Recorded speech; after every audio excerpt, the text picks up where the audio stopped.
সারা জীবন তো এটাই শুনে জামাতের আকীদা খারাপ। আরে ভাই, যারা জামাত করে সবার আকীদা এক?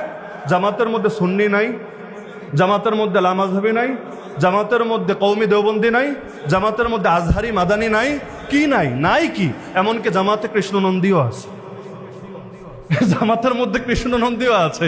তো জামাতের আকীদা এটা নাকি ওই মুসলমানদের আহলে সুন্নাত ওয়াল জামাত বহির্ভূত আকীদা, মওদুদি আকীদা, যেটা ওনারা নাম দিয়েছে মওদুদি আকীদা। তো কৃষ্ণনন্দীর আকীদা এটা কোন আকীদা বলেন আপনারা পারলে?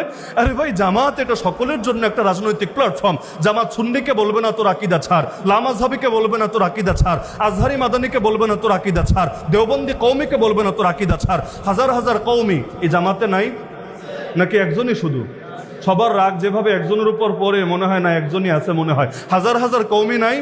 যদি থেকে থাকে একজন কওমি পারলে বলুক না যে জামাত আমাকে বলেছে তোমার আকীদা ছাড়ো, আকীদা পাল্টাও, এতদিন কোরআন হাদিস পড়ে যে আকীদা শিখেছো সেটাকে তালাক দাও।